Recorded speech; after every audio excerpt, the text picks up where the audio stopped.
धीरज भैयाची गाडी उभा होती त्यावेळेस मी गेलो, भैयांना बोललो, भैयांची चर्चा झाली. काय पाहिजे म्हणले तुला, असं म्हणले. आणि मी म्हणलं भैया साहेब काय नाही, मला 3 चाकी स्कूटी द्या. त्यांनी म्हणले तहसीलदाराला निवेदन द्या. मी तहसीलदाराला निवेदन दिलं. मला गावच्या विकासाचं माहित नाही, मला बाकीच्याच माहित नाही.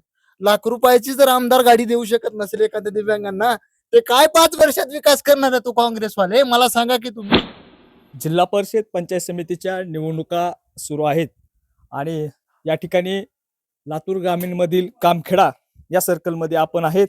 प्रचाराची रणधुमाळी सुरू झालेली आहे. प्रत्येक गावात जाऊन आपण जनतेचा कौल जाणून घेत आहे. या ठिकाणी ग्रामीण भागात काही ज्येष्ठ नागरिक बसलेले आहेत, आपले बंधू आहेत. सध्या हे तुमची गाडी जी आहे कुठल्या सरकारच्या काळात मिळालेली आहे? खऱ्या अर्थानं मला अभिमान वाटेल की ज्यावेळेस 2014 पासून मोदी साहेबांचं नेतृत्व या देशामध्ये आलं, मागल्या अनेक 10 वर्षामध्ये संपूर्ण देशामध्ये विकास होतोय. कसं आहे की बघा, सगळ्या गोष्टीने जर विचार करायला गेले, आपल्या घरातला जर विचार करायला गेला तर आपल्या घरामध्ये सगळ्याच वस्तू आणता येत नाहीत.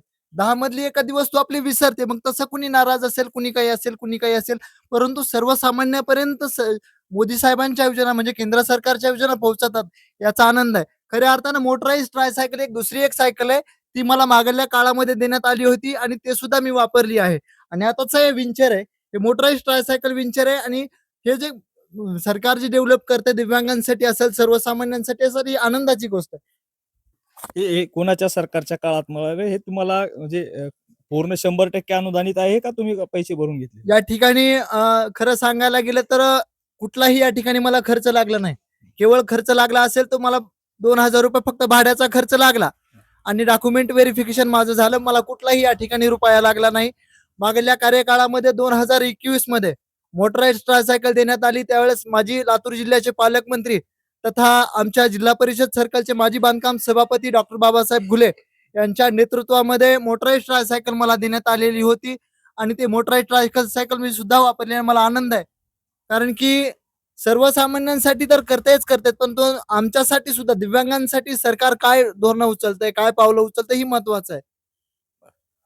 आणखी मूलभूत काही गावामध्ये कामं झालीत, ते कुठल्या सरकारच्या काळात झालीत, कुठल्या पक्षाने कामं केलेली आहेत? बरोबर आहे. ज्यावेळेस 2015 पासून ज्यावेळेस मोदी साहेबांचं नेतृत्व आलं आणि भारत 2014 पासून म्हणजे पूर्ण गाव जे ते पुढचं बीजेपीचं आहे आणि विकासाच्या दृष्टीनं माणसं चाललेलं आहे. आज विकास महत्वाचा आहे. सर्वांगीण विकास जर नसेल तर माणूस खुटत चाललेला आहे. समजा आपल्या झाडाला जर पाणी नसेल त्याला फळ लागणार आहे का?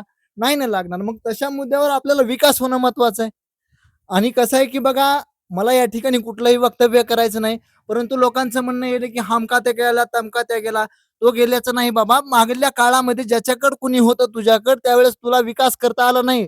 आणि ज्यावेळेस विकास करायला आम्ही जातोय, विकासाच्या दृष्टिकोनातून आम्ही दुसरीकडे जातोय, तर या ठिकाणी बोललं जातं की हे पक्ष बदलतायत, हे करतात. अरे तुम्हाला विकासच करता येत नाही तर पक्षाचा विषय नाही. आम्ही केवळ आणि केवळ विकासाच्या मुद्द्यावर चालतो आणि विकासाला धोरण देऊन आम्ही सर्वांगीण काम आमच्या मोदी साहेबांनी आदरणीय मागल्या काळामध्ये देवेंद्र फडणवीस साहेब ज्यावेळेस मुख्यमंत्री होते त्यावेळेस बऱ्याच शेतकऱ्यांना तळे असतील, अशा काही वाट म्हणजे शेतामधल्या वाटा असतील, ते वाटा दुरुस्त करण्याचं काम केलेलं आहे. मागल्या 5 वर्षाच्या कार्यकाळामध्ये ज्यावेळेस अर्थ बांधकाम सभापती डॉक्टर बाबासाहेब घुले होते, त्यावेळेस त्यांनी दंडा आणि कुंभारीचा रस्ता तो मंजूर केलेला. आता कसं आहे, जिल्हा परिषद या ठिकाणी रणधुमाळी चालू आहे आणि त्याची आचारसंहिता असल्यामुळे ते काम पेंडिंग पडलेले आहेत.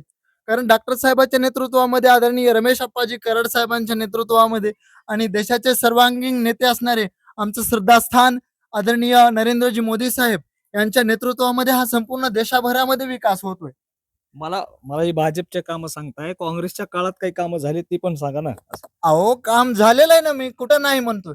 अहो मी माझं स्वतःच सांगतो. ज्यावेळेस आम्ही देशमुख सॉरी देशाची या ठिकाणी अस्मिता आहेत विलासराव साहेब, मी त्यांना हे म्हणणार नाही. माजी मुख्यमंत्री, मी त्यांना आदरणीय मुख्यमंत्री म्हणतो आणि ते श्रद्धास्थान आहे आमचं विलासराव साहेब.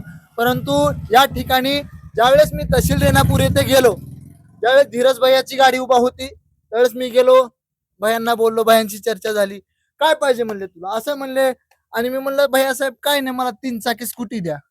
त्यांनी म्हणले तहसीलदाराला निवेदन द्या. मी तहसीलदाराला निवेदन दिलं. मला गावच्या विकासाचं माहित नाही, मला बाकीच्याच माहित नाही. लाख रुपयाची जर आमदार गाडी देऊ शकत नसेल एखाद्या दिव्यांगांना, ते काय 5 वर्षात विकास करणार आहे तू काँग्रेसवाले मला सांगा की तुम्ही. हा मला कुठलाही 1 रुपया न देता आज साहेबांनी मला, माझ्या मोदी साहेबांनी, माझ्या देवेंद्र फडणवीस साहेबांनी मला आज 2 गाड्या दिल्या. याच्यात माझं मी विकास सांगू शकतो आणि काय विकास होतो हे बघू शकता तुम्ही. दवणगावामध्ये काय विकास होतोय काय नाही, सर्वांगीण देशामध्ये काय विकास होतोय. समृद्धी महामार्ग, सोलापूर सारखा महामार्ग झाला.